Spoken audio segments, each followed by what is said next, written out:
my friend called me up and said, quick, take a look at the Tribune. It's Sunday morning, and there's a law firm called Merrill Lynch, Pierce, Fenner, and Bean. And they're looking for runners from 9 to 1 that must be to court. I applied, and of course, being that I was a law student, that, rose to the top of their requirements, and I got the job.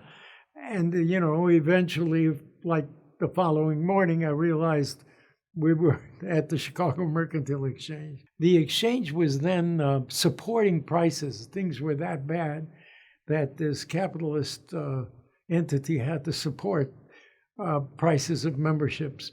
And it was for $3,000. Of course, I didn't have $3,000. So I went with my father, and he came with me to see the place. He was a brilliant guy. He immediately understood the nature of what happens at the Chicago Merc. And he showed me he had $5,000 in his banking account. And he was going to give me $3,000 to buy that membership. Just think about that. I lost hearing in my left ear because of the guy on my left in the pork belly pit, who was quite a shouter. And I think it did affect hearing to a lot of people, but physically, I didn't have any problems, and still don't. They tell me that at my age, I shouldn't be doing what I'm doing, but I have no problem doing it. The impact was serious because my time was limited, very limited. I would come home very late, and the little bit of time I could be with them before I went to sleep, because I got up very early. And I wasn't what one would call a great father. Maybe I was a good idol for them because I worked hard and succeeded. And that's always good to show your children. But I didn't have that much time to really be with them, and that was unfortunate. I did the best I could. On weekends, I gave them the whole weekend always. And we took trips together, driving trips, and through the country and whatnot. But I guess there was a toll. There was the Ralph Peters style. It was to buy a bunch and hang on, or sell a bunch and hang on, and stay with it or increase it. I was never that, because I never had that kind of money anyway. At the other end of that spectrum were guys that traded the minimal tick, one or two at a time. They buy this and sell this, and they're standing in the pit buying and selling at the same time. I was never any of that. That was arduous, and it didn't seem to make a lot of money. So I was somewhere in between. I learned charting from some of the best and read all the books, and I believed in charting. I believe that timing is better found on charts than they are in any other way. I think 40% of my opinion came from fundamentals, and 60% came from charting. And I would like the combination of both to tell me the same thing. If both did not tell me the same thing, I tried to stay away from that market. But if the fundamentals were, let's say, bullish, my interpretation, and if the chart showed that it was breaking out into a bullish pattern, those were my markets. And I would start slow, but I would build up a position, and I would stay with that position until the profit took me out, because profit is harder to stay with. Losses you get out quickly. Profits you don't know. It's very hard to get out of a profit when you have to even.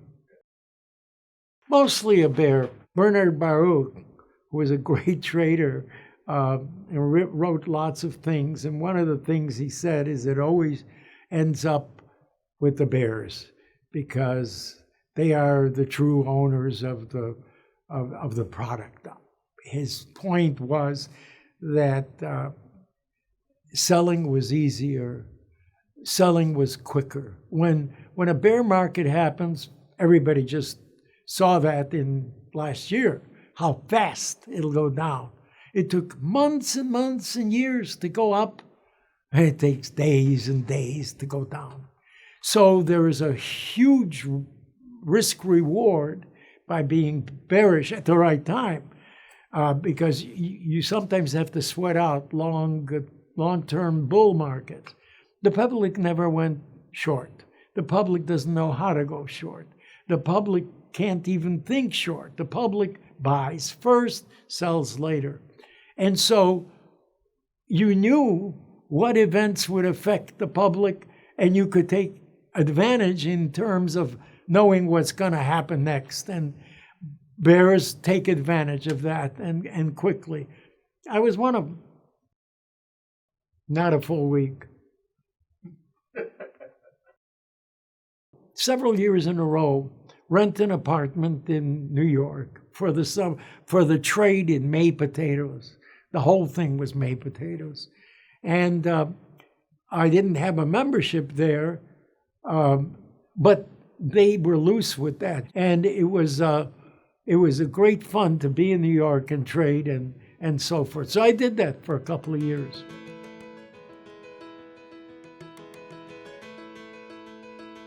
September 13th, 1969, when after I had been the third time broke, I made all my money back, got out of the market in eggs, went back on the floor when they were sweeping up the floor, you know how they come in, and made everybody look for the date of September 13th. I was going to put it in a frame because I was never going to go broke again.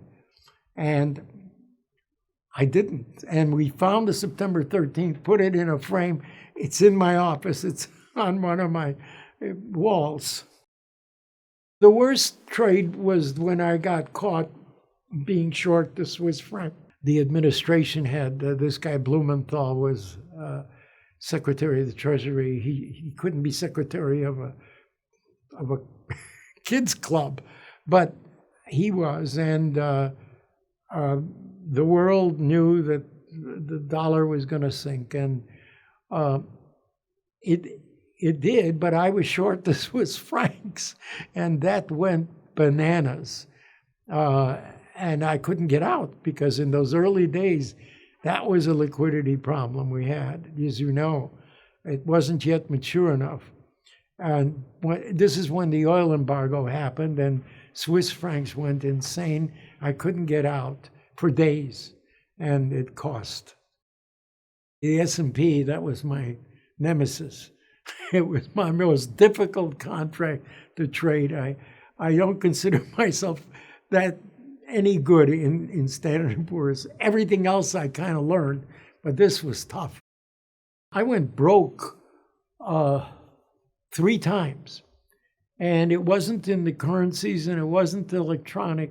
It was on the floor with September eggs were the contract and pork bellies. The liquidity just wasn't there. When you got stuck in positions, you're going to stay stuck for a while. Pork bellies went up the limit 5, 6, 7 days. I was caught.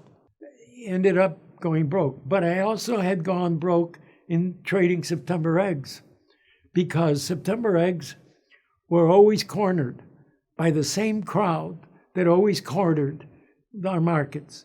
And I was adamant that I was going to beat the corner. You can't. I lost out. And the third time was just, miscalculating, bad trading. But I vowed never to make those mistakes again. And so in a way, it was a great learning lesson. But those were my worst days in trading. Yeah. I had a company, Delshire investment company, and I had traders that cleared through me.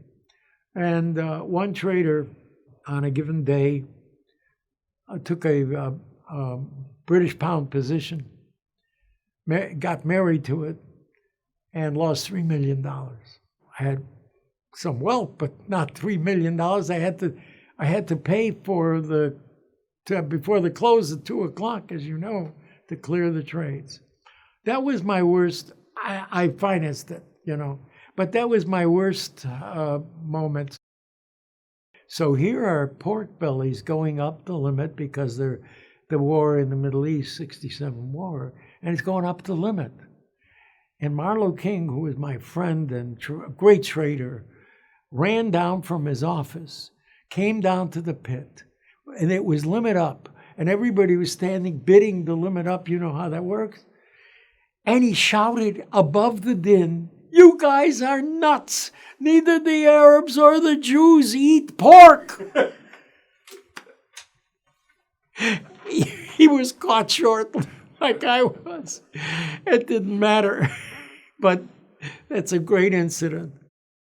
The trading floor was very helpful to people who got into trouble money-wise.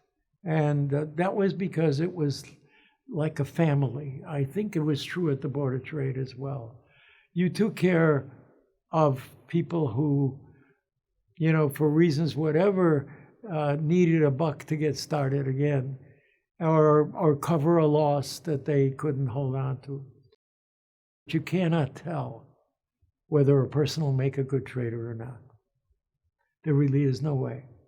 I could know you, I can know your personality and so forth and so on, but I don't really know whether you'll make a good trader or not, because there's an element that you can only find out after you've done it, and done it a while. It's like baptism of fire, You don't know the person until he's been in the pits and traded with you, and then you get to know him, and then you get to know what he's like. I tried not to get a first impression and let it stay with me when I met someone. Our word was our bond. We never walked away from a losing trade that we know we took.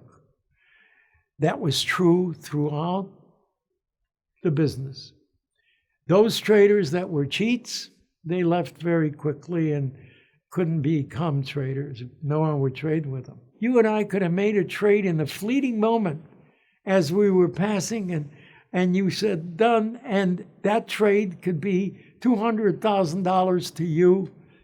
It was like 10 lawyers signed it. You don't care. You know you're going to get the trade and the $200,000. That's an attribute of trading that I admired and have talked about. And it isn't true in all professions. It's true in the trading profession. Leading the exchange, the amount of telephone calls and people to see that I had to entertain made it impossible being on the floor. So it was something like 81 or 82 that I permanently moved to the